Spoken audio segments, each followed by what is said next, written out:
shirweynaha STEM ee Soomaaliya waa uu soo laabtay.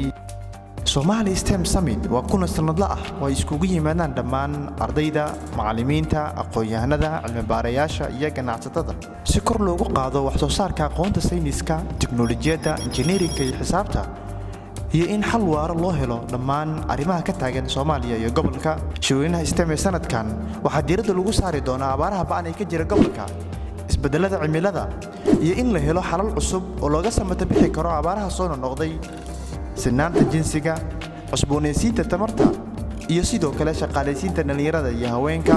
Haddii aad tahay cilmi-baare wax ka qoray sayniska, tiknoolajiyadda, injineerinka iyo xisaabta, doonayana meel uu cilmi-baaristiisa ku soo bandhigo, waxaanu kugu martiqaadaynaa shirka si aad cilmi-baaristaada u soo bandhigto. Haddii aad haysato fikrad ganacsi oo aad u baahan tahay maalgelin, waxaan kugu martiqaadaynaa shirka si aad qayb uga noqoto tartamayaasha haysta fikradaha ganacsi ee kala duwan.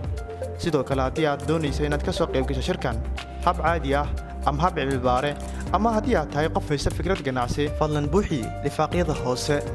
Shirweynaha STEM ee Somali STEM Summit wuxuu dhici doonaa marka ay taariikhdu ku aastaysan tahay 13, 14 iyo 15 Julaayo 2022.